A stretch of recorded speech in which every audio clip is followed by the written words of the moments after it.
ആസനാസ് ചെയ്യിപ്പിക്കുമ്പം ആസനാസിനെ കുറിച്ചാണല്ലോ അങ്ങ് ഉദ്ദേശിക്കുന്നത്. അവരെ കൈവച്ച് കറക്റ്റ് ചെയ്യരുത്, ബലം പിടിക്കരുത്. കാരണം അവരുടെ വളർച്ച പൂർണ്ണമായിട്ടില്ല. എനിക്കറിയില്ല വിവാദമാവുമോ എന്ന്. കുട്ടികളെ ഒരിക്കലും കോമ്പറ്റീഷന് വേണ്ടി പ്രിപ്പയർ ചെയ്യരുത്. ആയുസ് നമുക്ക് നിശ്ചയിക്കാൻ പറ്റില്ല. എനിക്ക് എൻ്റെ ആയുസ് നിശ്ചയിക്കാൻ പറ്റില്ല. പ്രത്യേകിച്ച് ഇന്നത്തെ കാലഘട്ടത്തിൽ നമ്മൾ വല്ലാത്തൊരു കാലഘട്ടത്തിലാണ് ജീവിക്കുന്നത്. ഹിന്ദുയിസം ആയാലും ഇസ്ലാമിസം ആയാലും ക്രിസ്ത്യാനിറ്റി ആയാലും സമ്പ്രദായങ്ങളെ എടുത്തു നോക്കിയാൽ നമ്മൾക്ക് എപ്പോഴും കാണാം അതിലൊരു ആരോഗ്യ രഹസ്യമുണ്ട്. ഒരുപാട് നാൾ ജീവിക്കണം, നല്ല ആരോഗ്യത്തോടെ, നല്ല സന്തോഷത്തോടെ. ഇങ്ങനെ ആഗ്രഹിക്കാത്തവർ ആരാ ഉള്ളത്? അപ്പോൾ എനിക്കങ്ങനെ ആഗ്രഹമുണ്ട് കേട്ടോ. എൻ്റെ മുന്നിലിരിക്കുന്ന പ്രിയപ്പെട്ട പ്രേക്ഷകരെ ലോക പ്രശസ്തയായ എന്ന് ഞാൻ പറയും ഒരു യോഗ ആചാര്യ, യോഗ ചെയ്യുന്ന സ്ത്രീകളെ യോഗിനി എന്ന് പറയാം അല്ലേ? അങ്ങനെ ഒരു യോഗിനിയായിട്ടുള്ള സുഗന്ധിയാണുള്ളത്. അപ്പോൾ ഇപ്പോൾ കുവൈറ്റ് ആസ്ഥാനമായി നഫസ് എന്ന് പറയുന്ന ഒരു യോഗ സ്ഥാപനം നടത്തുന്ന ശ്രീമതി സുഗന്ധി നമ്മുടെ അതിഥിയായി വന്നിട്ടുണ്ട്. അപ്പോൾ ഞാൻ പറഞ്ഞല്ലോ എൻ്റെ ആഗ്രഹം, എല്ലാ മനുഷ്യൻ്റെ ആഗ്രഹമാണ് നന്നായി ജീവിക്കുക, നല്ല ആരോഗ്യത്തോടെ ജീവിക്കുക, ദീർഘകാലം ജീവിക്കുക. അത് സ്വകാര്യമായ ആഗ്രഹമാണ്. എനിക്ക് നാളെ അങ്ങ് ചത്താൽ മതി എന്ന് പറയുന്നവരും ചാകാൻ നേരത്ത് എങ്ങനെയെങ്കിലും എക്സ്റ്റൻഷൻ കിട്ടാൻ ആഗ്രഹിക്കും. നന്നായി ജീവിക്കാൻ എന്ത് ചെയ്യണം? യോഗ ചെയ്താൽ ആയുസ് കൂടുമോ? ആരോഗ്യം നന്നാവുമോ? ആരോഗ്യം നന്നാവും. ആയുസ് കൂടില്ല. ആയുസ് കുറയുമോ? ആയുസ് കുറയൊന്നുമില്ല. പക്ഷെ തെറ്റായി ചെയ്താൽ ആയുസ് കുറയും. തെറ്റായി ചെയ്താൽ അപ്പോൾ യോഗ്യതയില്ലാതെ ചെയ്താൽ, യോഗ അങ്ങ് ഉദ്ദേശിക്കുന്നത് ആസനങ്ങളാണെങ്കിൽ അത് തെറ്റായി ചെയ്താൽ, യോഗ്യതയില്ലാതെ ചെയ്താൽ. അപ്പോൾ നാട്ടുപുറത്ത് ഒരുപാട് പേര് യോഗ പഠിപ്പിക്കുന്നുണ്ട്. അവിടെയൊക്കെ പോയാൽ ചിലപ്പോൾ ആയുസ് കുറയും. മില്യൺസ് ട്രില്യൺസ് ഡോളേഴ്സിന്റെ ബിസിനസ്സാണ് യോഗ ഇപ്പം. യോഗ എന്തിനു വേണ്ടിയാണ് പഠിക്കുന്നത് എന്ന് ആൾക്കാർക്കറിയില്ല. പഠിപ്പിക്കുന്ന ആളുകൾക്കും അവരുടെ ഒരു വരുമാന മാർഗമാണ് പലപ്പോഴും. എല്ലാവരുടെ കാര്യമല്ല ഞാൻ പറയുന്നത്. അപ്പോൾ എന്ത് സംഭവിക്കുന്നു വെച്ചാൽ, എൻ്റെ സ്റ്റുഡൻസിൻ്റെ എണ്ണം കൂട്ടുക എന്നുള്ളത് എൻ്റെ വരുമാനത്തിൻ്റെ ഒരു കാര്യമാകുമ്പോൾ എൻ്റെ ആരോഗ്യവും നഷ്ടപ്പെടും, വരുന്ന ആൾക്കാർക്ക് അവർക്ക് വേണ്ടത് കൊടുക്കാൻ പറ്റാതെയും വരും. അല്ല, ഈ തെറ്റായ യോഗ എന്ന് പറഞ്ഞാൽ എന്താ? യോഗ എല്ലാവരും ചെയ്യാൻ പാടില്ല. എല്ലാവരും ചെയ്യാൻ പാടില്ലേ? യോഗ ആസനാസ് ചെയ്യണമെങ്കിൽ, ഞാനത് വീണ്ടും നമ്മൾ സ്കൂളിലൊക്കെ പിള്ളേരെ പഠിപ്പിക്കുന്നുണ്ടല്ലോ, എല്ലാവർക്കും അതിന് യോഗ്യത വേണം. യോഗശാസ്ത്രപ്രകാരം പൂർണ്ണ വളർച്ച എത്തിയ ആളുകളുടെ ദിനചര്യയിൽ പെടുത്തേണ്ട ഒരു കാര്യമാണ് യോഗ. അപ്പോൾ കുട്ടികളെ പഠിപ്പിക്കാൻ പാടില്ല? കുട്ടികളെ പഠിപ്പിക്കാം, ആസനങ്ങൾ ചെയ്യിപ്പിക്കാം. പക്ഷേ അവർക്ക് നമ്മൾ കൈവച്ച് അവരെ കറക്റ്റ് ചെയ്യരുത്.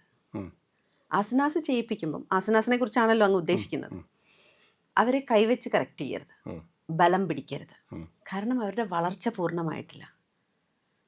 എനിക്കറിയില്ല വിവാദമാവുമോ എന്ന്. കുട്ടികളെ ഒരിക്കലും കോമ്പറ്റീഷന് വേണ്ടി പ്രിപ്പയർ ചെയ്യരുത്.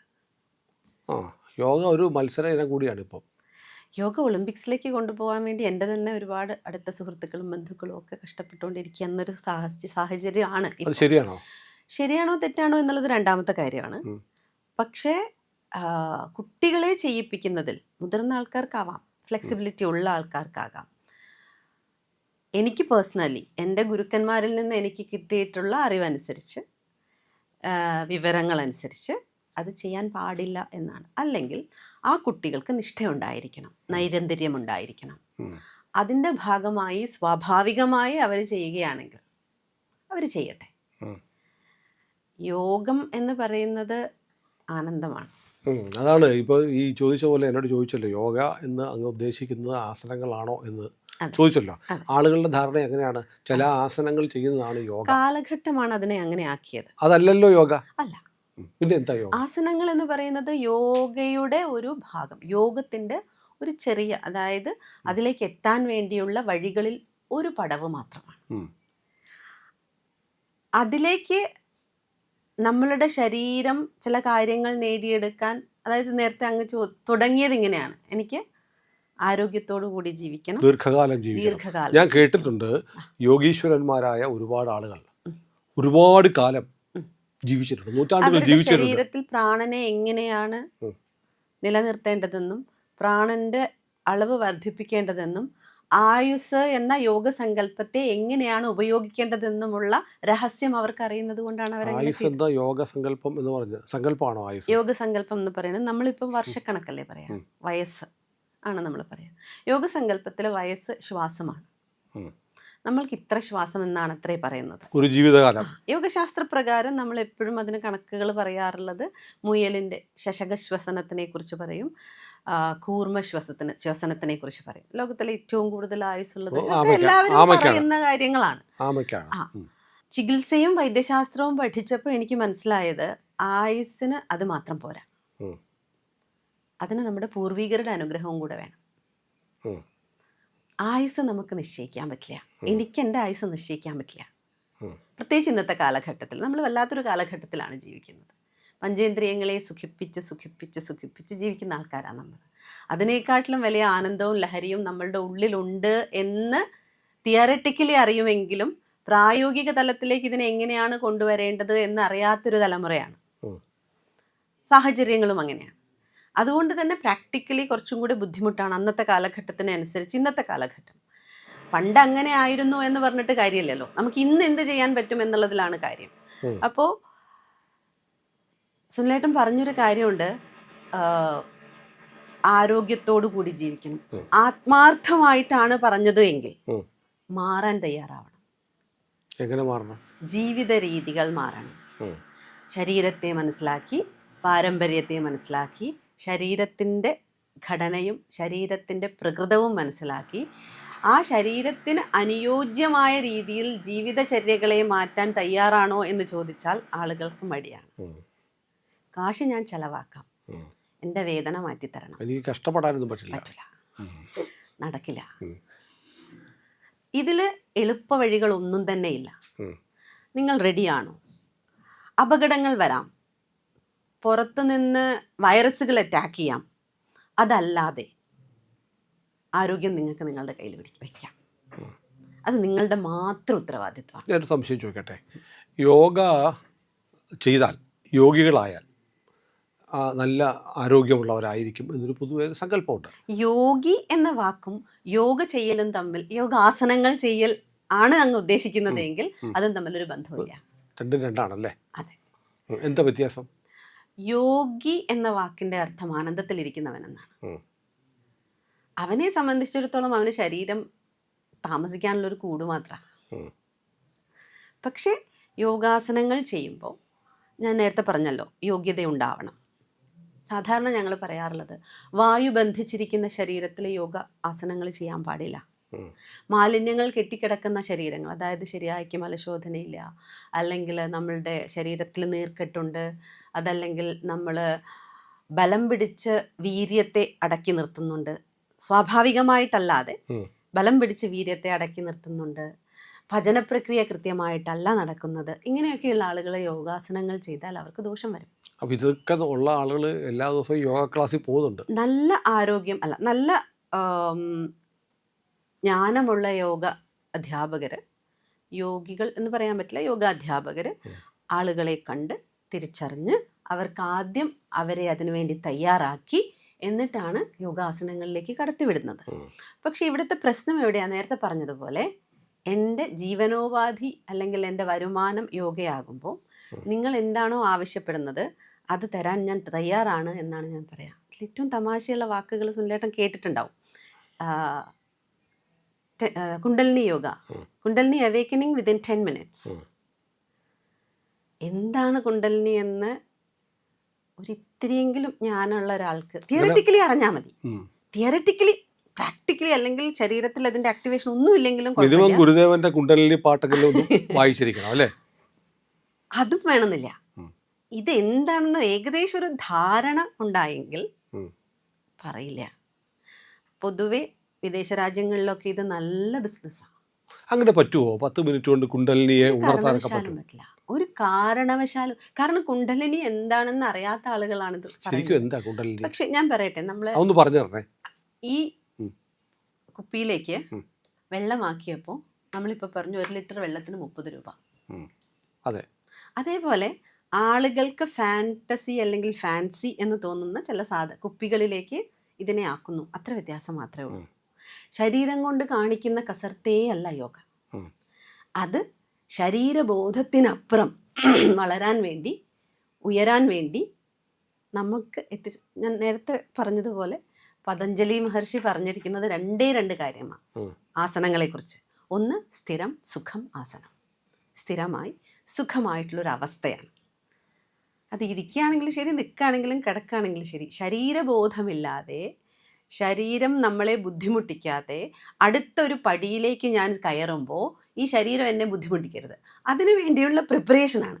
അതിൻ്റെ ബൈ പ്രൊഡക്ട്സുകളാണ് ഇന്ന് കാണപ്പെടുന്ന രോഗമില്ലാതാവുന്നത്, വേദനകളില്ലാതാകുന്നത്, അബുകൃശത്വം, വദനേ പ്രസന്നത, നാദസ്ഫുടത്വം, നയനേ സുനിർമ്മലേ, അരോഗത, ബിന്ദുജയം, അഗ്നിജീവനം, ദീപനം, നാഡീവിശുദ്ധി എന്ന് പറയുന്ന അഷ്ടലക്ഷണങ്ങൾ വരുന്നത് ഇതിൻ്റെ ബൈ പ്രൊഡക്ട്സാണ്. ഈ 8 കാര്യങ്ങളും അതിൻ്റെ ബൈ പ്രൊഡക്ട്സാണ്, അത് ലക്ഷ്യമല്ല. അതായത് എനിക്ക് അടുത്ത പ്രാണായാമം എന്ന് പറയുന്ന തലത്തിലേക്ക് ഞാൻ കാലെടുത്ത് വെക്കണമെങ്കിൽ എൻ്റെ നാഡികൾ ഉണർന്നിരിക്കണം, നാഡികൾ ആദ്യം ആക്റ്റീവായിരിക്കണം, അതിന് നാഡി ശുദ്ധീകരിക്കണം, അതിന് ശേഷമാണ് ഞാൻ എൻ്റെ പ്രാണനെ കടത്തിവിടുന്നത്. വെറുതെ പ്രാണായാമം ചെയ്താൽ ഇവിടെ എത്തിക്കഴിഞ്ഞാൽ ഇവിടെ നിന്ന് ഇങ്ങോട്ടേക്ക് നമുക്ക് ലങ്സിലേക്ക് മാത്രമേ പോവുള്ളൂ. പക്ഷേ പ്രാണായാമം ശരിയായ രീതിയിൽ ചെയ്യണമെങ്കിൽ ഇവിടെ സെലാട്രക്കിയ ഓപ്പൺ ആയിരിക്കണം, സെലാറ്റേഴ്സിക്ക ഓപ്പൺ ആയിരിക്കണം, എത്തിമോയിഡ് ഓപ്പൺ ആയിരിക്കണം. അത് ഓപ്പൺ ആക്കാൻ വേണ്ടിയിട്ടാണ് മഞ്ഞളിൽ കാരം ചേർന്നിട്ടുള്ള ചെറുനാരങ്ങ ചേർത്തിട്ട് സുഗന്ധദ്രവ്യങ്ങളും ചേർത്ത് നമ്മളിവിടെ സിന്ദൂരം വയ്ക്കുന്നത്. അത് തുറന്നാൽ ഓക്സിജൻ അല്ല ബ്രെയിനിലേക്ക് പോകുന്നത്, വായുവിലൂടെ അകത്തേക്ക് പ്രവേശിക്കുന്ന പ്രാണന്റെ ഒരംശം നമ്മളുടെ ബ്രെയിനിലേക്ക് പോകും. ഇത് തുറക്കാനുള്ള പ്രിപ്പറേഷൻസാണ് ഇതിൻ്റെ മുന്നേ ആയിട്ട് നടക്കുന്നത്. അപ്പോൾ നമ്മുടെ ക്ഷേത്രങ്ങളിൽ ഈ മഞ്ഞൾ പ്രസാദം കൊടുക്കുന്നതിൻ്റെ ബിൽഡിങ്ങിൻ്റെ ഒരു കാര്യമുണ്ടോ? എല്ലാ സമ്പ്രദായങ്ങളിലും ആരോഗ്യവുമായി കണക്റ്റഡ് ആണ്. എല്ലാ സമ്പ്രദായങ്ങളും എടുത്തു നോക്കിയാലും, അത് ഹിന്ദുയിസം ആയാലും ഇസ്ലാമിസം ആയാലും ക്രിസ്ത്യാനിറ്റി ആയാലും, സമ്പ്രദായങ്ങളെ എടുത്തു നോക്കിയാൽ നമ്മൾക്ക് എപ്പോഴും കാണാം ഒരു ആരോഗ്യ രഹസ്യമുണ്ട്. അത് കഥകൾ പറഞ്ഞ് നമുക്ക് ആ ഒരു ചോക്ലേറ്റ് കോട്ട് ചെയ്ത് തരുന്നത് അന്നത്തെ കാലത്ത് സാധാരണ മനുഷ്യരെ സംബന്ധിച്ചിടത്തോളം ഇത് മനസ്സിലാവില്ല. പക്ഷെ പുതിയ കുട്ടികൾ അങ്ങനെയല്ല, അവർ വളരെ ക്യൂരിയസ് ആണ്. അവർക്ക് കാര്യങ്ങൾ പറഞ്ഞാൽ മനസ്സിലാകും. അത് നമുക്ക് കാണിച്ചു കൊടുക്കാനുള്ള സാങ്കേതിക വിദ്യകളും ഇന്ന് അവൈലബിൾ ആണ്. ഞാനൊന്ന് ഇടപെടട്ടെ. അതായത് അങ്ങ് ഇപ്പം എന്നോട് പറഞ്ഞത്, അതായത് നമ്മൾ യഥാർത്ഥ യോഗ ചെയ്താൽ നമുക്ക് ആരോഗ്യം ഉണ്ടാകും എന്ന് തന്നെയാണ്. ഉണ്ടാകും. അങ്ങനെയുണ്ട്. പിന്നെ എന്തിനാണ് വൈദ്യം പഠിച്ചെന്ന് പറഞ്ഞത്? വൈദ്യവും യോഗയുടെ ഭാഗമാണ്. ശ്രീനാരായണ ഗുരുദേവന്റെ കഥ പറഞ്ഞല്ലോ, എല്ലാ ആചാര്യന്മാരെയും എടുത്തു നോക്കിക്കോളൂ, അവരെല്ലാവരും വൈദ്യന്മാരാണ്. കാരണം ശരീരത്തിൻ്റെ രസങ്ങളെ സന്തുലിതാവസ്ഥയിലേക്ക് കൊണ്ടുപോകാൻ ചില സമയത്ത് വൈദ്യം ആവശ്യമാണ്. വൈദ്യം പഠിച്ചതിന് ശേഷം എനിക്ക് യോഗയോടുള്ള കാഴ്ചപ്പാട് വ്യത്യസ്തമാണ്. തീർച്ചയായും എല്ലാ യോഗ അധ്യാപകരും അവർക്ക് ശരിക്കും സമൂഹത്തിനെ സേവിക്കണം എന്നുള്ളതാണ് അവരുടെ ഉദ്ദേശമെങ്കിൽ വൈദ്യം പഠിച്ചിരിക്കണം. ശരിയാണ്. ഞാൻ പെട്ടെന്ന് കണക്ട് ചെയ്യുന്നു. യോഗീശ്വരനായ നാരായണ ഗുരു ചാവർകോട്ട് ചികിത്സിക്കാൻ വന്നിട്ടുണ്ട്. ചട്ടമ്പി സ്വാമികൾ, നിങ്ങൾ ആരെ എടുത്ത് നോക്കിക്കോ, അവർക്കൊക്കെ നിമിഷ വൈദ്യങ്ങൾ അറിയാം. ആ സമയത്ത് ഉപയോഗിക്കുന്ന ചില വൈദ്യങ്ങളുണ്ട്. എല്ലാ ആചാര്യന്മാരെയും ലോകത്താകമാനം എടുത്തു നോക്കിയാലും മുഹമ്മദ് നബി നല്ലൊരു ചികിത്സകനായിരുന്നു. അദ്ദേഹത്തിൻ്റെതായിട്ടുള്ളൊരു പാരമ്പര്യം ഉണ്ടായിരുന്നു. യേശുദേവൻ നല്ല ഭംഗിയായിട്ട് ചികിത്സിച്ചിരുന്നു. മരിച്ചവരെ ഉയർത്തിയിട്ടുണ്ടെന്ന് പറഞ്ഞു. അതിൽ നിന്നൊക്കെയാണ് റേക്കിയൊക്കെ വന്നിട്ടുള്ളത് എന്നാണ് ഇപ്പൊ പറയപ്പെടുന്നത്. അതുകൊണ്ട് തന്നെ നമുക്ക് നമ്മളെ കുറിച്ചറിയാൻ ഒരു ക്യൂരിയോസിറ്റി ഉണ്ടെങ്കിൽ നമ്മൾ അറിയാതെ നമുക്ക് അതിൻ്റെ സങ്കേതത്തിലേക്ക് നമ്മൾ എത്തപ്പെടുകയാണ് ചെയ്യുന്നത്. ഞാനും വൈദ്യം പഠിക്കണം എന്നൊന്നും വിചാരിച്ചിട്ടില്ല. വൈദ്യം പഠിച്ചിട്ടുണ്ടോ? വൈദ്യം പഠിച്ചത് ഞാൻ ശ്രീസ്വാമി വൈദ്യ ഗുരുകുലത്തിൽ വന്നതിന് ശേഷം അതിനുള്ള ശ്രമങ്ങൾ നടക്കുന്നു. ഇപ്പോഴും അതിൻ്റെ വിദ്യാർത്ഥിനിയാണ് ഞാൻ. ഞാൻ ഇടയ്ക്ക് ചോദിച്ച ചോദ്യമല്ലേ, ഒരുപാട് തെറ്റിദ്ധരിക്കപ്പെടുകയും ഒരുപാട് പേരെ കബളിപ്പിക്കുകയും ചെയ്യുന്ന ഒന്നാണ് കുണ്ടലിനി. അപ്പോൾ ഗുരുദേവൻ്റെ ആടുപാമ്പ എന്നുള്ള പ്രശസ്തമായ കൃതി അറിയാമല്ലോ, എല്ലാവർക്കും അറിയാം. പക്ഷേ ഈ കുണ്ടലിനി എന്ന് പറയുന്നത് ഉണർത്താൻ കഴിയും. എന്താ കുണ്ടലിനി? അതെങ്ങനെ ഉണർത്താൻ കഴിയും? ഉണർത്തിക്കഴിഞ്ഞാൽ എന്താണ് അവസ്ഥ? കുണ്ടലിനി എന്ന് പറയുന്നത് വലിയൊരു സബ്ജക്റ്റാണ്. അതായത് നമ്മൾ 5 ശരീരങ്ങളാണുള്ളത്. 5 ശരീരങ്ങൾ എന്ന് പറയുന്നത് ഈ കാണുന്നത് അന്നമയ കോശം. അന്നത്തിൽ നിന്നുണ്ടായി, അന്നത്തിൽ ഉരുത്തിരിഞ്ഞ്, അന്നത്തിൽ നിലനിന്ന് അന്നത്തിലേക്ക് ലയിച്ചു പോകേണ്ടതാണ് ഈ ശരീരം. അച്ഛനമ്മമാർ കഴിച്ച ആഹാരം ദഹിച്ച് രസമായി, രക്തമായി, മാംസമായി, മേധസ്സായി, അസ്ഥിയായി, മജ്ജയായി, മജ്ജയിൽ ശുക്രമുണ്ടായി, ആ ശുക്രം പുരുഷനിൽ പുംബീജമായും സ്ത്രീയിൽ അണ്ഡമായും മനസ്സായും പരിണമിക്കുന്ന ഒരു പ്രോസസ്സുണ്ട്. ഈ പ്രോസസ്സിലൂടെ വന്ന് ഗർഭപാത്രത്തിലേക്ക് എത്തപ്പെട്ട ഈ പുംബീജം അവിടെ നിന്ന് സംയോജിച്ച് അതിനുശേഷം സൈഗോട്ടായി അത് വളർന്നു വരുന്നത് ആ സ്ത്രീ കഴിക്കുന്ന ആഹാരത്തിൽ നിന്നാണ്.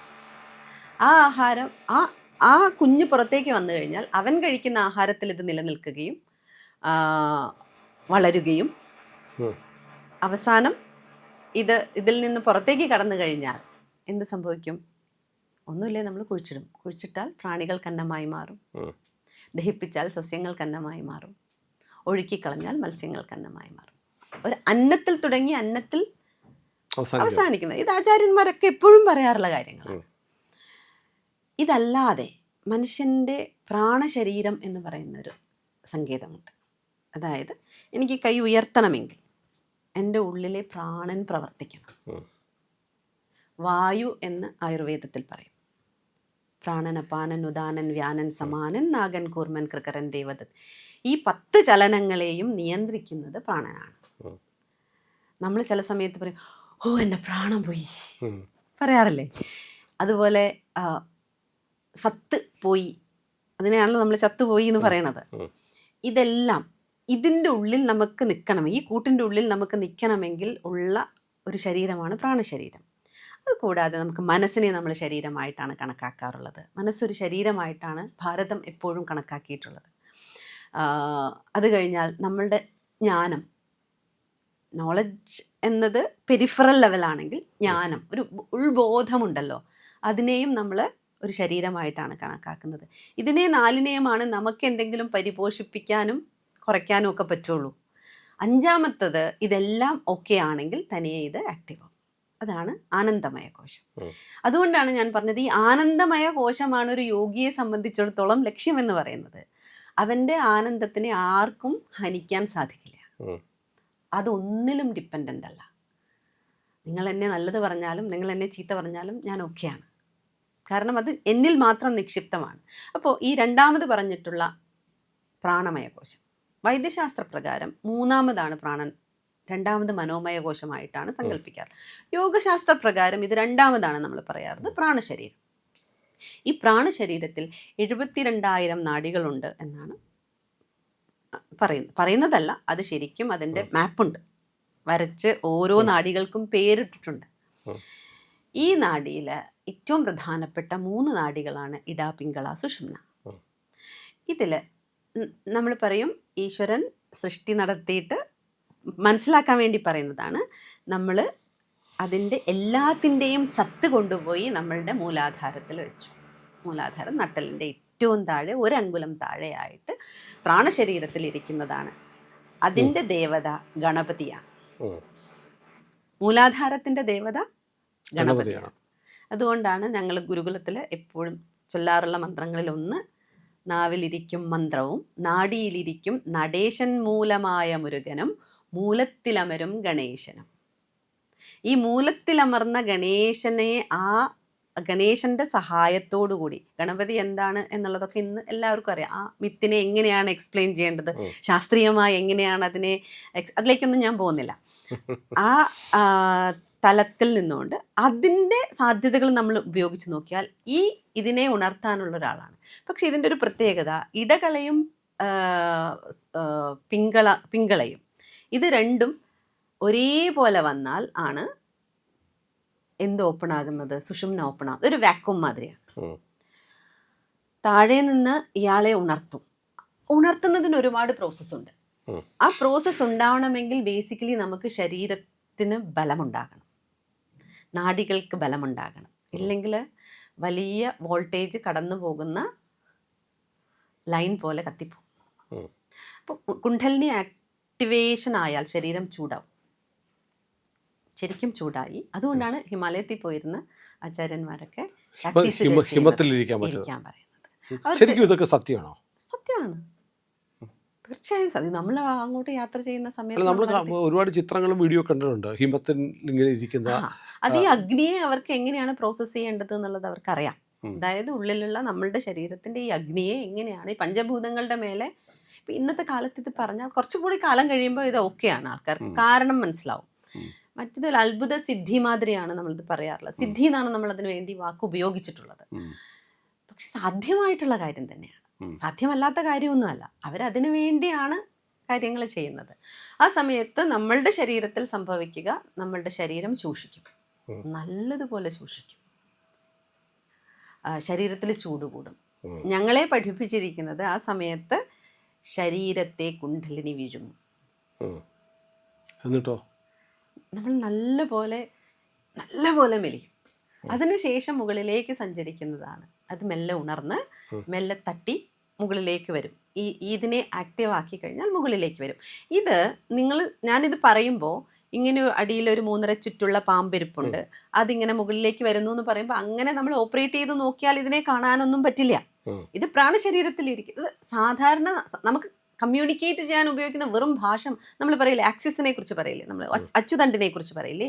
അച്ചുതണ്ട് എന്ന് പറഞ്ഞൊരു സങ്കേതമില്ല, ഭൂമി ആ പൊസിഷൻ മനസ്സിലാക്കുന്ന പോലെ ചക്രങ്ങൾ സങ്കല്പമാണ്. ഇതിനെക്കുറിച്ച് എക്സ്പ്ലെയിൻ ചെയ്യണമെങ്കിൽ നമുക്കൊരു വാക്കുകളും കാര്യങ്ങളും ഒക്കെ വേണ്ടത് കൊണ്ടാണ് ഇതിനെ ഇങ്ങനെയാണ്. അതിൻ്റെ ഊർജത്തിൻ്റെ പ്രോസസ്സാണ്. ഊർജത്തിനെ നമുക്ക് കാണാൻ പറ്റില്ല, അനുഭവിക്കാൻ പറ്റും. അപ്പോൾ ഇതാണ് കുണ്ഡലിനി എന്ന് പറയുന്നത്. കുണ്ഡലിനി ആക്റ്റീവ് ആയാൽ അതിൻ്റെതായിട്ടുള്ള കുറേ നമ്മളതിനു വേണ്ടി തയ്യാറാവണം. പക്ഷെ ചില ആളുകൾക്ക് ജന്മനാൽ അതവരുടെ പൂർവികരിൽ നിന്ന്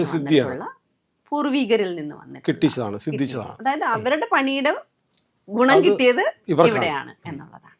അല്ല, ഞാൻ ഈ പണ്ട് നമ്മൾ ഈ കേരളത്തിലെ ഏറ്റവും പ്രാചീനമായ കാര്യങ്ങൾ പറയുന്ന രസകരമായി പറയുന്നൊരു പുസ്തകമാണ് കൊട്ടാരത്തിൽ ശങ്കുണ്ണിയുടെ ഐതിഹ്യമാല. ഐതിഹ്യമാലയൊക്കെ വായിക്കുമ്പോൾ പലതരത്തിലുള്ള യോഗവിദ്യകളും സിദ്ധികളും ഒക്കെ ഉള്ള ആളുകളെ കുറിച്ച് കേട്ടിട്ടുണ്ട്. വെള്ളത്തിന് മീതെ നടക്കുന്നു, പിന്നെന്താ കൂടുവിട്ട് കൂടുമാറുന്നു. ഇതൊക്കെ ഇത്തരം കാര്യങ്ങളൊക്കെ യോഗയുമായി ബന്ധപ്പെട്ടതാണോ? വല്ല ബന്ധമുണ്ടോ? ബന്ധമുണ്ട്, പക്ഷെ ഞാൻ കണ്ടിട്ടില്ല. ഇതൊക്കെ ഞാനും കേട്ടിട്ട് മാത്രമേ ഉള്ളൂ. എനിക്കങ്ങനെ ചെയ്യുന്ന ആൾക്കാരെ അറിയില്ല. പക്ഷേ ലഘുത്വം, ഈ സിദ്ധികളുണ്ടല്ലോ, അനിമ ഗരിമ മഹിമ ഈശിത്വം വശിത്വം തുടങ്ങിയിട്ടുള്ള അഷ്ടസിദ്ധികൾ വരുന്ന സമയത്ത് ഇത് സംഭവിക്കാറുണ്ടെന്ന് പറയപ്പെടുന്നു. സുനിലേട്ടൻ കേട്ടതുപോലെ ഞാനും കേട്ടിട്ടേ ഉള്ളൂ, കണ്ടിട്ടില്ല. അതെ, ഇപ്പൊ ചില വീഡിയോസ് കണ്ടിട്ടുണ്ട്, ചില ആളുകൾക്ക് ജലത്തിന് മീതെ അതിപ്പോൾ എനിക്കും കിടക്കാൻ പറ്റും. അതൊരു വലിയ കാര്യമൊന്നുമല്ല. നമ്മുടെ ഉള്ളിലെ വായുവിനെ നമ്മൾ എങ്ങനെയാണോ നിയന്ത്രിക്കുന്നത് അതിനനുസരിച്ച് നമുക്ക് ചെയ്യാൻ പറ്റുന്നതേ ഉള്ളൂ. പക്ഷെ നമുക്കവിടെ ഉള്ളിൽ ധൈര്യം. യോഗയൊന്നും ചെയ്യാതെ ഇപ്പോൾ എനിക്കറിയാവുന്ന എൻ്റെ ഒരു സുഹൃത്തുണ്ട്, അഭിഭാഷകയാണ്. അവർക്ക് അവരുടെ ഒരു മെഡിറ്റേഷൻ്റെ ഒക്കെ ഭാഗമായിട്ട് ആളുകളെ എലിവേറ്റ് ചെയ്യാൻ പറ്റും ഇരിക്കുന്ന സ്ഥലത്ത്. അത് ട്രാൻസെൻഡന്റൽ മെഡിറ്റേഷൻ എന്ന് പറയുന്ന അതീന്ദ്രിയ ധ്യാനത്തിലെ അഡ്വാൻസ് ലെവൽ ഇരിക്കുന്ന സീറ്റിൽ നിന്ന് ഉയർത്താൻ നമ്മുടെ ശരീരത്തിന്റെ, അതായത് ഞാൻ പറഞ്ഞല്ലോ പഞ്ചപ്രാണനുണ്ട്.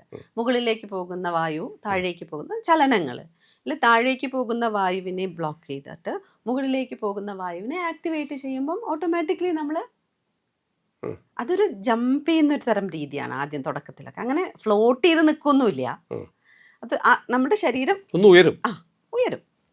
അത് സംഭവിക്കുന്നത് ഇതുകൊണ്ടാണ്.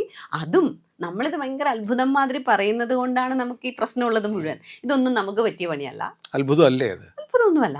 ഇത് ഉള്ളിൽ എന്താണ് സംഭവിക്കുന്നത്. ഇപ്പം മർമ്മ ചികിത്സയ്ക്ക് വന്നാൽ നിങ്ങൾക്കെല്ലാം അത്ഭുതമായിട്ടാണ് തോന്നുക. കാരണം എന്താ, അതെന്താ സംഭവിക്കുന്നത് നമുക്ക് അറിയാവുന്നതുകൊണ്ടാണ്. 2 മിനിറ്റ് കൊണ്ട് മുട്ടുവേദന മാറി, അതെങ്ങനെ ശരിയാവും? ആ വേദനയുണ്ട്, ചെയ്തു, മാറി, അതെങ്ങനെ മാറി എന്ന് ചോദിക്കില്ലേ? ഇതുപോലെ. പക്ഷേ ചെയ്യുന്ന ഞങ്ങൾക്കറിയാം ഞങ്ങൾ എന്താ ചെയ്തത് എന്നുള്ളത്. അതിൻ്റെ അനാറ്റമിയും ഫിസിയോളജിയും ഞങ്ങൾക്കറിയുന്നതുകൊണ്ട് ഞങ്ങൾക്ക് അത്ഭുതമില്ല. ഇതുപോലെ തന്നെയാണ് യോഗശാസ്ത്രവും. അതൊരു ശാസ്ത്രം എന്ന് പറയുന്നത് അതുകൊണ്ട് തന്നെയാണ്. അതൊരു ശാസ്ത്രമാണ്. യോഗശാസ്ത്രമാണോ അല്ല എന്ന് പറയുന്നവരുണ്ട്. പറയാലോ. ഇപ്പം ഞാൻ അടുത്ത ദിവസം ഒരു യുക്തിവാദി സമ്മേളനത്തിൽ ഒരാളുടെ പ്രസംഗം കേട്ടു. വെറും തട്ടിപ്പാണ് ഇത്. വെറുതെ ഇപ്പം യോഗ എന്നൊക്കെ പറഞ്ഞാൽ വെറും തട്ടിക്കൂട്ട് പരിപാടി, കുറേ എക്സർസൈസ്. അത് പിന്നീട് ഇവിടെ ചില ആളുകൾ ഒരു പ്രത്യേക ലക്ഷ്യത്തോടെ, രാഷ്ട്രീയ ലക്ഷ്യത്തോടെ അതിനെ പ്രൊമോട്ട് ചെയ്യുകയാണ് എന്നൊക്കെ പറഞ്ഞു. അയാളെ കുറ്റം പറയാൻ പറ്റില്ല. കാരണം എന്താ അറിയോ, അയാൾക്ക് റിയൽ ആയിട്ടുള്ള ആൾക്കാരെ കണ്ട് പരിചയമില്ല. നമ്മൾ ഇന്ന് കാണുന്നത് എന്താ? ഞാനൊരു യോഗ സെൻറ്റർ തുടങ്ങിയെന്ന് വെച്ചോളൂ, അടുത്ത് വേറൊരാൾ യോഗ സെൻറ്റർ വെക്കുമ്പോഴത്തേക്കും എൻ്റെ മനസ്സമാധാനം പോയി. അങ്ങനെയുള്ള ആൾക്കാരുടെ നടുക്ക് ഇതല്ലാതെ അവരെന്ത് പറയും? ഞാൻ ഒരു കാര്യം ചോദിക്കട്ടെ, ഇപ്പോൾ കുവൈറ്റിലൊരു സ്ഥാപനം നടത്തുന്നു. ലോകത്ത് പലപ്പോഴും ഈ അന്താരാഷ്ട്ര യോഗ ഇതിൻ്റെ അംബാസഡറായിട്ട് പ്രവർത്തിച്ചിട്ടുണ്ട്. അങ്ങനെ ഒരു ക്രെഡൻഷ്യൽ നോക്കിയാൽ ഒരുപാട് ഞാൻ എൻ്റെ കയ്യിലുണ്ട്. അപ്പോൾ ഞാൻ വേണമെങ്കിൽ ഞാൻ അപ്പം 2015 മുതൽ 2017 വരെ കുവൈറ്റിൽ അന്താരാഷ്ട്ര യോഗ അംബാസഡറായിരുന്നു. പിന്നെ ബാംഗ്ലൂരിലും ചെന്നൈയിലും ലോക കോൺഫറൻസിൽ പ്രഭാഷണങ്ങൾ അവതരിപ്പിച്ചു എന്നൊക്കെ പറഞ്ഞ് ഒരുപാട് വിവിധ കോളേജുകളിൽ, ആസാമിലും ഒക്കെയുള്ള ഗവൺമെൻറ് ആയുർവേദ മെഡിക്കൽ കോളേജുകളിൽ ക്ലാസ് എടുത്തിട്ടുണ്ട് എന്നൊക്കെ പറഞ്ഞിട്ടുള്ള ഒരു ക്രെഡൻഷ്യൽസ് ഞാൻ വായിക്കുന്നുണ്ട്. അപ്പോൾ എനിക്കൊരു കാര്യം അറിയാനുള്ളത്, ഈ ലോകത്ത് ഭാരതവുമായി ബന്ധപ്പെട്ട ആളുകൾ മാത്രമേ യോഗ ചെയ്തിരുന്നുള്ളൂ. ഇപ്പോൾ ലോകം മുഴുവൻ നരേന്ദ്രമോദി വന്നതിന് ശേഷം അന്താരാഷ്ട്ര യോഗാ ദിനമൊക്കെ ആചരിച്ച് ഗംഭീരമായി കൊണ്ടുനടക്കുന്നത്. പക്ഷെ അതിനു മുമ്പും ലോകത്തെ ആളുകൾ ജീവിച്ചിട്ടുണ്ട്. പിന്നെന്തിന് യോഗ എന്തിനാണ്? നിർബന്ധമൊന്നുമില്ല, യോഗ വേണമെന്ന് ആര് പറയണു? പിന്നെന്തിനാണ് യോഗ സെന്ററുകൾ തുടങ്ങുന്നത്? അങ്ങനെപ്പോലുള്ള ആളുകൾ ഈ ക്ലാസ് ഞാനിപ്പോൾ ഒരിക്കലും ഗ്രൂപ്പ് സെഷൻസ് എടുക്കാറില്ല. ആദ്യം അവർക്ക് നിങ്ങൾക്ക് എൻ്റെ അടുത്ത് യോഗ പഠിക്കണം എന്ന് വെച്ചോളൂ. ആദ്യത്തെ സെഷൻ എന്ന് പറയുന്നത് കൺസൾട്ടേഷനാണ്. കൺസൾട്ടേഷനിൽ ഞാൻ തീരുമാനിക്കും നിങ്ങൾക്ക് യോഗയാണോ വേണ്ടത് അതോ വേറെ എന്തെങ്കിലും ആണോ വേണ്ടത്.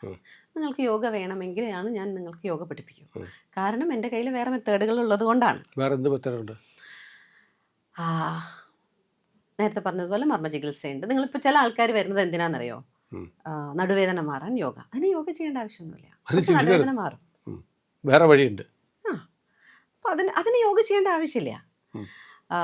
ചില ആൾക്കാർ വരുന്ന വയറ് കുറയാനാണ്. അങ്ങനെയുള്ള ആൾക്കാരെ ഞാൻ പഠിപ്പിക്കാറില്ല. അതിനുള്ളതല്ല യോഗ എന്നാണ് എൻ്റെ ഒരു. യോഗ പിന്നെ എന്തിനുള്ളതാ?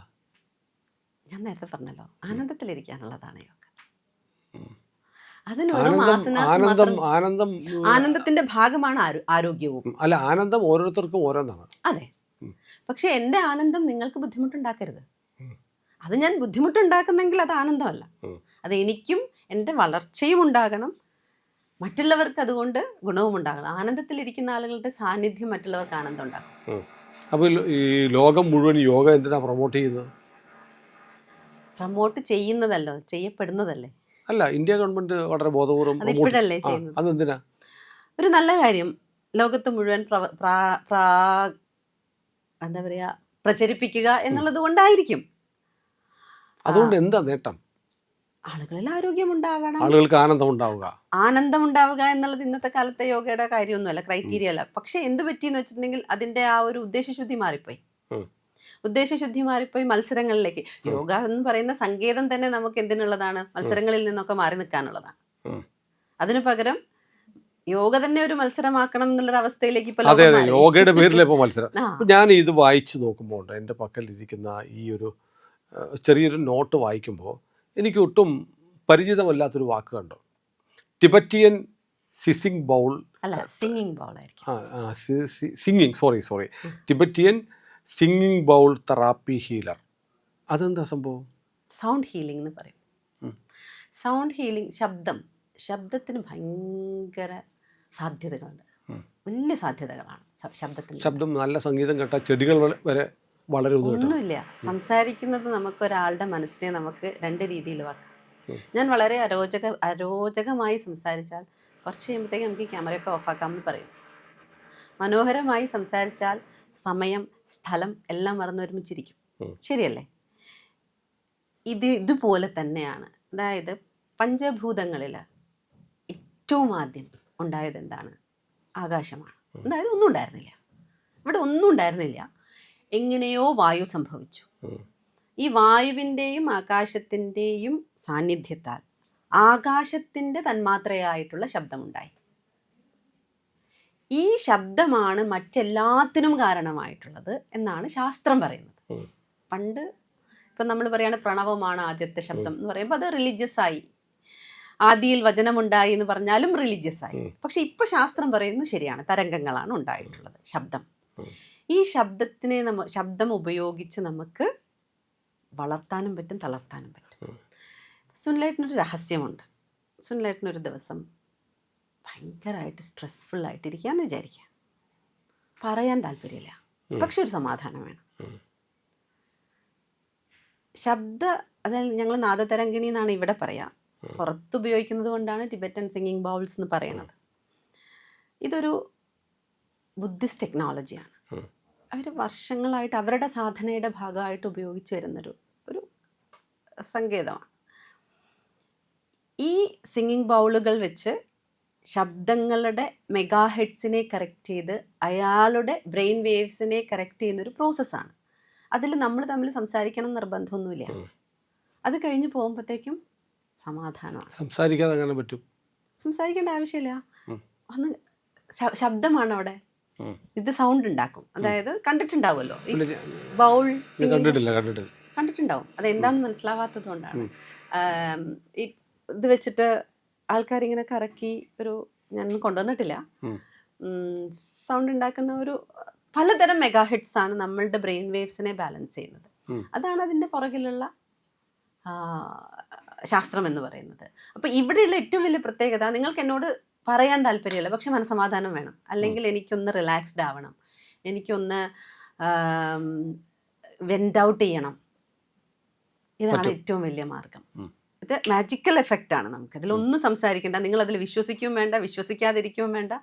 നിങ്ങൾക്ക് വേണേൽ ക്രിട്ടിസൈസ് ചെയ്തുകൊണ്ട് സ്കെപ്റ്റിക്കൽ ആയിക്കൊണ്ട് തന്നെ നിങ്ങൾക്കിത് റിസൾട്ട് കിട്ടും. ഉറപ്പാണ്. വളരെ അപൂർവം ആൾക്കാർക്ക് അതായത് അവരുടെ വയറ് കേടാണെങ്കിൽ, അല്ലെങ്കിൽ അവർ സൈക്കോളജിക്കലി ഭയങ്കര ഡൗൺ ആണെങ്കിൽ, അവരുടെ വയറിലെ ബാക്ടീരിയ വളരെ മോശം ബാക്ടീരിയകളാണെങ്കിൽ എന്ത് പറ്റും? അവർക്ക് പിറ്റേ ദിവസം ലൂസ് മോഷൻ ഉണ്ടാവും. ഇതാണ് ഇതിൻ്റെ റിസൾട്ടായിട്ട്.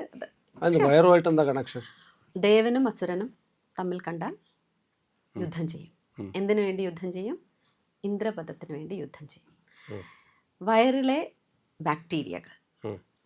ബാക്ടീരിയകൾ നല്ല ബാക്ടീരിയയും ചീത്ത ബാക്ടീരിയയുമാണ് ഇവിടെ നമ്മൾ എന്ത് പറയുന്നത്, അസുരന്മാരായും ദേവന്മാരായും പറയുന്നത്. ഇവർ യുദ്ധം ചെയ്യുന്നത് ഇന്ദ്രപദത്തിന് വേണ്ടിയിട്ടാണ്. ഇന്ദ്രൻ ഇന്ദ്രിയങ്ങളെ നിയന്ത്രിക്കുന്ന ആളാണ്. ഇന്ന് 21st സെഞ്ച്വറിയിലാണ് modern science Garh brain ആക്സിസിനെ കുറിച്ച് സംസാരിക്കുന്നത്. നമ്മളുടെ വീട്ടിലെ മുത്തശ്ശിമാരും മുതുമുത്തശ്ശിമാരും കുഞ്ഞുങ്ങളൊന്ന് വാശി പിടിച്ച് കരഞ്ഞാൽ അതിൻ്റെ വയറിളക്കിയാൽ മതി എന്ന് പറയുന്നത് കേട്ടോ. വയറിലെ ബാക്ടീരിയകൾ പുറപ്പെടുവിക്കുന്ന എൻസൈമുകൾ നമ്മളുടെ ബ്രെയിനിനെ കൺട്രോൾ ചെയ്യും. അപ്പോൾ ഇയാളുടെ, അതായത് പ്രത്യേകിച്ച് സെറാട്ടോണിനെ ഉൽപ്പാദിപ്പിക്കാൻ പറ്റാതെ വരും. ഇയാളുടെ പ്രശ്നം ഇതാണെങ്കിൽ ഓട്ടോമാറ്റിക്കലി ഈ ബാഡ് ബാക്ടീരിയയ്ക്ക് അവിടെ നിൽക്കാൻ പറ്റില്ല. അപ്പോൾ ഫ്ലഷ് ഔട്ടായി ചെയ്യും. ഇതൊക്കെ ഇത് കഴിയുമ്പോൾ കുറച്ച് ദിവസങ്ങൾ കഴിയുമ്പോഴത്തേക്കും അവർ വളരെ സമാധാനം, പിന്നെ 2-3 സെഷൻ, അത് കൂടുതൽ സെഷൻ അവർക്ക് വേണ്ടി വരും, നല്ല എഫക്റ്റീവായിട്ട് കാണാറുണ്ട്. ഈ ഒരൊറ്റ കാര്യം മാത്രമാണ് ഏകദേശം ഒരു 10 വർഷമായിട്ട് ഞാൻ സിംഗിങ് ബൗൾ ചെയ്യുന്നുണ്ട്. 10 വർഷമായിട്ട് ഞാൻ കേരളത്തിൽ മറ്റെങ്കിലും ചെയ്യുന്നുണ്ട്. ഒരുപാട് പനമ്പള്ളി നഗറിലൊക്കെ ഒരുപാട് പേര് ചെയ്യുന്നുണ്ട്. പക്ഷെ എന്തോ എൻ്റെ പെട്ടിട്ടില്ലാത്തതുകൊണ്ടാണ്. പക്ഷെ കണ്ടു കഴിയുമ്പോൾ സുനിലേട്ടൻ പറയും, ഇതാണല്ലേ അത് പറയും. അത് അങ്ങനെ ശ്രദ്ധയിൽ വരാത്ത ഇപ്പം ഇവിടെ സെൻറ്ററുകളൊക്കെ തുടങ്ങിയിട്ടുണ്ട്. അവിടെ പുറത്ത് നമുക്കതിന് കുറേ സാധ്യതകളുണ്ട്. അപ്പം ഞാൻ നേരത്തെ പറഞ്ഞതുപോലെ എൻ്റെ ഒരു ഇഷ്ടമാണ് എൻ്റെ മുന്നിൽ വരുന്ന ആൾക്കാർ സമാധാനത്തിൽ പോവാന്നുള്ളത്.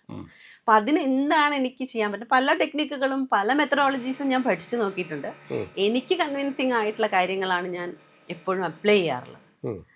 അപ്പോൾ ഞാൻ നേരത്തെ പറഞ്ഞതുപോലെ ഞാൻ എല്ലാവരെയും യോഗ പഠിപ്പിക്കില്ല.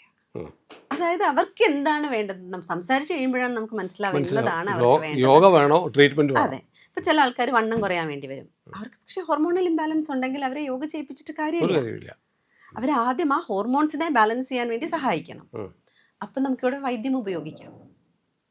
അപ്പം ഇത് രണ്ടും കൂടെ, യോഗയും വൈദ്യവും ചേർന്നിട്ടുള്ള, പിന്നെ ഈ പറഞ്ഞ പോലെ ഈ നാദതരംഗിണി അല്ലേ, ട്രാൻസ്ഫോർമേഷണൽ ബ്രെത്ത്. അതെന്താ ട്രാൻസ്ഫോർമേഷണൽ ബ്രെത്ത്? ശരിക്കും പറഞ്ഞാൽ ഇന്ത്യയിൽ വേറെ ആരും ചെയ്യുന്നില്ല. ഇത് ശ്വസന ക്രിയയല്ലേ? അതെ, ബ്രെത്ത് വർക്ക് തന്നെയാണ്. അല്ലല്ല, അതല്ല, അത് വേറെയാണ്. അത് സുദർശന ക്രിയ മാതിരിയുള്ളതാണ്. ഇത് ട്രാൻസ്ഫോർമേഷണൽ ബ്രെത്ത്. ഇതിൽ പ്രത്യേകത നമ്മൾ വായിലൂടെയാണ് ശ്വസിക്കുക. അതായത് ജൂഡിത്ത് ക്രാവിറ്റ്സ് എന്ന് പറഞ്ഞിട്ടുള്ള ഒരു അമേരിക്കൻ ഫിലോസഫറാണിത് കണ്ടുപിടിച്ചത്. അവർക്ക് ക്യാൻസർ വന്നപ്പം അവർക്ക് ഓപ്പറേഷൻ ചെയ്യാൻ താല്പര്യമില്ലാതെ എന്താണ് ക്യാൻസറിൻ്റെ കാരണമെന്നും അതിനെന്താണ് ചെയ്യാൻ സാധിക്കുക എന്നുമുള്ള അവരുടെ റിസർച്ചിൻ്റെ ഫലമായിട്ട് കണ്ടുപിടിക്കപ്പെട്ടിട്ടുള്ളതാണ്. തുടക്കത്തിൽ അത് അങ്ങനെയാണ് സംഭവിച്ചതെങ്കിലും പിന്നീട് അത് നല്ല രീതിയിൽ ഡെവലപ്പ് ചെയ്തു. ഒരുപാട് സൈക്യാട്രിസ്റ്റുകൾ, സൈക്കോളജിസ്റ്റുകൾ, ഡോക്ടേഴ്സിൻ്റെ ഒക്കെ വലിയ ഇൻ്റർനാഷണൽ ലെവലിൽ വലിയ പ്രസിദ്ധമായിട്ടുള്ളത്. നമുക്ക് ഇങ്ങോട്ട് ആവശ്യമില്ലാത്തത് ഇന്ത്യക്കാരെ സംബന്ധിച്ചിടത്തോളം ഇതിൻ്റെ ആവശ്യമൊന്നുമില്ല. നമ്മൾ കുറേയും കൂടി കരുത്തുള്ള ആളുകൾ. പുതിയ ജനറേഷൻ ഇനി കുറച്ചും കൂടി കഴിയുമ്പോഴത്തേക്കും വേണ്ടി വരും. കാരണം അവരുടെ EQ വളരെ കുറവാണ്, ഇമോഷണൽ ക്വോഷ്യൻ വളരെ കുറവാണ്, IQ കൂടുതലാണെങ്കിൽ പോലും. അപ്പോൾ അമ്മയുടെ ഗർഭപാത്രത്തിൽ ഇരിക്കുമ്പോൾ ഉണ്ടായിട്ടുള്ള ട്രോമകൾ വരെ മുതൽ സകല കാര്യങ്ങളെയും നമുക്ക് ഈ ബ്രീത്തിങ് ടെക്നിക്ക് വെച്ചിട്ട് നമുക്ക് എന്ത് ചെയ്യാം, റിലീസ് ചെയ്യാം. അപ്പോൾ ഇത് റിലീസ് ചെയ്യുന്നത് പല രീതിയിലാണ്. ചില ആൾക്കാർ അങ്ങ് കരയാൻ തുടങ്ങും, ചില ആൾക്കാർ ഒച്ചപ്പാടുണ്ടാക്കും, ചില ആൾക്കാർ കൂക്കി വിളിക്കും, ചില ആൾക്കാർ ചിരിക്കും. അത് അത് ചെയ്യിപ്പിക്കുന്ന ആൾക്കാർ അത് എന്തൊക്കെയാണ് അതിൻ്റെ ലക്ഷണങ്ങൾ എന്നും എങ്ങനെയാണത് ചെയ്യുന്നത് കുറച്ച് കാലത്തെ പ്രാക്ടീസാണത്. അത് ചെയ്തിട്ട് ആണ് ചെയ്യിപ്പിക്കേണ്ടത്. ഇന്ത്യയിൽ ഇതുവരെ തുടങ്ങിയിട്ടില്ല. ഇല്ല, ഞാനും ഇവിടെ ചെയ്യുന്നില്ല. ഇവിടെ ചെയ്യും. എങ്ങനെയാണെന്ന് വെച്ചാൽ പുറത്തുനിന്ന് ആൾക്കാർ വരുമ്പം ട്രാൻസ്ഫോർമേഷണൽ ബ്രത്തിൻ്റെ സൈറ്റിൽ പോയി കഴിഞ്ഞാൽ ഇന്ത്യയിൽ എൻ്റെ പേരാണ് ഇരിക്കുന്നത്. അപ്പോൾ അത് കാരണം അവർ വിദേശികളൊക്കെ വരുന്ന സമയത്ത് എന്നെ കോണ്ടാക്ട് ചെയ്ത് വന്നിട്ട് ചെയ്യും എന്നല്ലാതെ ഇവിടെ ഞാനായിട്ട് തുടങ്ങിയിട്ടില്ല. അല്ല, ഇപ്പോൾ ഇനിയിപ്പോൾ അങ്ങയെ ആർക്കെങ്കിലും കാണണമെന്നുണ്ടെങ്കിൽ ഞങ്ങൾ കുവൈറ്റ് വരണ്ടേ? വേണ്ട. പിന്നെ ഞാൻ ശ്രീസ്വാമി വൈദ്യഗുരുകുലം പെരുമ്പാവൂരിലുണ്ടാകും. കുവൈറ്റിൽ മാത്രമല്ല, ഞാൻ പല രാജ്യങ്ങളിലും ഉണ്ടാകും. പക്ഷെ പെരുമ്പാവൂർ ഞാൻ എന്തായാലും ഒരു 1.5 മാസങ്ങളിൽ ഉറപ്പായിട്ടും ഉണ്ടാകും. 1.5 മാസങ്ങളിലേ ഉണ്ടാവുള്ളൂ. അപ്പോൾ കാത്തിരിക്കണം. അത് വേണം. അത് അപ്പോയിൻമെൻ്റ് എടുത്ത് കാത്തിരിക്കണം. അല്ല, ഇപ്പം ഞാൻ ചോദിക്കുന്നത്, ഇതിനകത്ത് എനിക്ക് പോലും ഈ നാദതരംഗിണി കൊള്ളാമെന്ന് എനിക്ക് തോന്നി ഇത്ര നേരം സംസാരിച്ചപ്പോൾ. ബാക്കിയുള്ളത് മോശമാണെന്നല്ല. അപ്പോൾ നമുക്ക് ഈ സംസാരിക്കുമ്പോൾ നമുക്ക് എന്താ ചില താല്പര്യം തോന്നുന്ന, അറ്റാച്ച്മെൻറ്റ് തോന്നുന്ന ചില ഘടകങ്ങളുണ്ടല്ലോ. അതെനിക്ക് ഭയങ്കരമായിട്ട് ഇഷ്ടപ്പെട്ടു. അപ്പോൾ മറ്റത് ഇപ്പോൾ ഏറ്റവും അവസാനം പറഞ്ഞ ഈ ശ്വസനക്രിയ, അതെനിക്ക് പൂർണ്ണമായി മനസ്സിലായില്ല. എന്നാലും അതിനും ഈ വലിയ ഒരു റിസൾട്ട്, അതൊരു മനുഷ്യനെ അവൻ്റെ അവസ്ഥകളിൽ നിന്ന് പുറത്തേക്ക് കൊണ്ടുവരാൻ സഹായിക്കുന്ന ഒന്നാണെന്ന് മനസ്സിലായി. അതാണല്ലോ എന്താണെന്നറിയോ, നമ്മളുടെ ശരീരം എപ്പോഴും രജിസ്റ്റർ ചെയ്യും നമ്മൾ കടന്നു പോയിട്ടുള്ള, പ്രത്യേകിച്ച് നമ്മളെ അഗാധമായിട്ട് സ്പർശിച്ചിട്ടുള്ള കാര്യങ്ങൾ എപ്പോഴും നമ്മളിൽ ഇങ്ങനെ നിൽക്കും. ചില കാര്യങ്ങൾ നമ്മളുടെ വളർച്ചയ്ക്ക് തടസ്സമായിട്ട് വരും. ഇപ്പോൾ ഉദാഹരണത്തിന് എൻ്റെ അടുത്ത് വന്നിട്ടുള്ളൊരു കേസാണ്. ചെറിയൊരു കുട്ടി ആയിരുന്ന സമയത്ത്, ഒരു പ്രായമായിട്ടുള്ള ആളാണ്, അയാൾക്ക് ഒരു പ്രശ്നവുമായിട്ട് വന്നതാണ്. സംസാരിച്ച് കുറേ സംസാരിച്ചപ്പം അയാളുടെ റീസൺ എനിക്ക് മനസ്സിലായത്, വളരെ ചെറിയ പ്രായത്തിൽ അയാളുടെ ശരീരത്തിൻ്റെ വളർച്ചയുടെ കാലഘട്ടങ്ങളിൽ 16-17 വയസ്സിൽ ഒരു ആൺകുട്ടിക്കുണ്ടായിട്ടുള്ള ഫീലിംഗ് റിലീസ് ചെയ്യാൻ ശ്രമിക്കുന്നത് വീട്ടിലെ ആളുകൾ കണ്ടുപിടിച്ച് അന്ന് അവനോട് ചെയ്തിട്ടുള്ള ടോർച്ചറിങ് ആണ് അയാളുടെ കംപ്ലീറ്റ് ലൈഫിനെയും തകരാറിലാക്കി. അയാളെ ഈ ഒരു ടെക്നിക്ക് ചെയ്ത് ഒരു 6 സിറ്റിംഗ് ഇരുന്ന് കഴിഞ്ഞപ്പോഴത്തേക്കും ആൾ ഓക്കെ ആയി. ഞാൻ പറയുന്നത് ഇങ്ങനെയുള്ള ചില, പക്ഷെ അവർക്ക് പോലും അറിയില്ല എന്തായിരുന്നു കാരണം എന്നുള്ളത്. നമ്മൾ അതിന് വേണ്ടിയിട്ട് കോച്ചിങ് ഉണ്ടാവും. അവരടുത്ത് സംസാരിച്ച് കാര്യങ്ങൾ ചോദിച്ച്, അപ്പോൾ ഓരോ ബ്രീതിങ് സെഷനിൽ അവർ ബ്രീത്ത് ചെയ്യുന്നത് കാണുമ്പോൾ നമുക്കറിയാൻ പറ്റും അയാൾക്ക് ഇന്നതാണ് ഇതിൻ്റെ കാരണം. എക്സാക്ട് റീസൺ അറിയില്ലെങ്കിലും ഓരോ പോയിന്റും നമുക്കറിയാം ഇന്നതുമായിട്ട് കണക്ട് ചെയ്തിട്ടാണ് ഇന്ന പോയിന്റ് എന്നുള്ളത്. അപ്പോൾ അതുമായിട്ട് റിലേറ്റ് ചെയ്ത് നമ്മൾ സംസാരിക്കുമ്പോൾ നമുക്ക് മനസ്സിലാവും അയാളുടെ പ്രശ്നം എന്താണ് എന്നുള്ളത്. അതാണ്. പക്ഷെ ശ്വാസം ഒരുപാട് 45 മിനിറ്റ് കണ്ടിന്യൂസ് ശ്വാസമാണ് എടുക്കുന്നത്. പക്ഷെ ഒരുപാട് എടുത്തു കഴിഞ്ഞിട്ടുണ്ടെങ്കിൽ ഇത് പ്രശ്നം ഉണ്ടാക്കും. ഓക്സിജൻ നമ്മുടെ ശരീരത്തിൽ കൂടി കഴിഞ്ഞാൽ ഭയങ്കര പ്രശ്നമല്ലേ. അപ്പോൾ നമ്മൾ അതുകൊണ്ടാണ് ഫെസിലിറ്റേറ്റേഴ്സ്, സർട്ടിഫൈഡ് ആയിട്ടുള്ള ഫെസിലിറ്റേറ്റേഴ്സ് വേണം ഇത് ചെയ്യാനെന്ന് പറയുന്നത്. അല്ല, ഇതിപ്പോൾ നമ്മൾ ഇവോൾവ് ചെയ്ത ഒരു സംവിധാനമല്ലേ? അതെ. അതിനിപ്പോൾ ആരാ സർട്ടിഫിക്കറ്റ് കൊടുക്കുക? അമേരിക്കയിലാണ് ഇതിൻ്റെ കേന്ദ്രം. ജൂഡിത്ത് ക്രാവിറ്റ്സിൻ്റെ കീഴിൽ ട്രാൻസ്ഫോർമേഷണൽ ബ്രെത്ത് ഫൗണ്ടേഷൻ എന്ന് പറഞ്ഞിട്ട് ഒരു അവരാണ് സർട്ടിഫൈ ചെയ്യുന്നത്. അവരാണ്. അത് അവരുടെ കോഴ്സുകൾ നമ്മൾ അവരുടെ സാന്നിധ്യത്തിൽ അറ്റൻഡ് ചെയ്യണം. അങ്ങനെയുണ്ട്. അത് വേണം. അത് ഞാനിതൊക്കെ പുറത്തുനിന്നാണ് ചെയ്തിട്ടുള്ളത്. അപ്പോൾ ഏതായാലും പ്രിയപ്പെട്ട പ്രേക്ഷകർ, നമ്മളൊരു ഇതുവരെ ചെയ്തിരുന്ന വളരെ വ്യത്യസ്തമായ ഒരു എപ്പിസോഡാണ്. ചില ഭാഗത്തൊക്കെ നിങ്ങൾക്ക് ഗ്രാസ്പ് ചെയ്യാൻ ബുദ്ധിമുട്ടുള്ള ചില കാര്യങ്ങൾ ഉണ്ടായിരിക്കാം. ഒന്നുകൂടെ റിവൈൻഡ് ചെയ്ത് കാണുക. അതോടൊപ്പം തന്നെ എന്തെങ്കിലും സംശയങ്ങളുണ്ടെങ്കിൽ നമുക്ക് ബന്ധപ്പെടാൻ ശ്രീസ്വാമി വൈദ്യഗുരുകുലത്തിലേക്ക് ബന്ധപ്പെട്ടാൽ മതി. പെരുമ്പാവൂരാണ്. അതിൻ്റെ കോൺടാക്റ്റും ഒക്കെ നമ്മൾ പറഞ്ഞിട്ടുണ്ട്. ആളുകൾക്കറിയാം, നമ്മുടെ വീഡിയോ കണ്ടിട്ട് ഒരുപാട് ആളുകൾ അവിടെ ബന്ധപ്പെട്ടിട്ടുണ്ടെന്നുള്ള സന്തോഷ വാർത്തയും നമുക്കുണ്ട്. ഏതായാലും നമുക്ക് ഇത്തരം ചില കാര്യങ്ങൾ ഇനിയും തുടർന്നും സംസാരിക്കേണ്ടതുണ്ട്. നമ്മൾ ഒരു എപ്പിസോഡ് കൂടി ഈ വിഷയത്തിൽ ചെയ്തിട്ടുണ്ട്. അത് നമ്മുടെ ആതിരയുമായിട്ടാണ്, ആതിര ഡി നായരുമായിട്ടുള്ള ഒരു എപ്പിസോഡ് കൂടെ നമ്മൾ ചെയ്തിട്ടുണ്ട്. അത് ഇതിൻ്റെ തൊട്ട് പിന്നാലെ വരും. ഇത് കാണണം. ഉറപ്പായിട്ടും നിങ്ങൾക്ക് അഭിപ്രായങ്ങൾ നമ്മളെ അറിയിക്കാം. ബാക്കി കാര്യങ്ങൾ മാത്രമല്ല, ശ്രീമതി സുഗന്ധി നമ്മളോടൊപ്പം ഇനിയും ഉണ്ടാവും. ഇനി ഒരു എപ്പിസോഡ് കൂടി നമ്മൾ ചെയ്യും. കുറച്ചുകൂടെ നിങ്ങളുടെ ചോദ്യങ്ങളൊക്കെ വന്നു കഴിഞ്ഞിട്ട് ആ ചോദ്യങ്ങൾക്ക് മറുപടി പറയുന്നൊരു എപ്പിസോഡ് നമുക്ക് ചെയ്യാം. അപ്പോൾ പ്രേക്ഷകർക്ക് നിങ്ങൾക്കുള്ള സംശയങ്ങൾ, ചോദ്യങ്ങളൊക്കെ കമൻറ്റുകളായി താഴെ ഇടുക. അതിന് മറുപടി പറയാൻ വേണ്ടി മാത്രമായിട്ട് നമ്മൾ ഒരു സെഷൻ വെക്കുന്നതായിരിക്കും.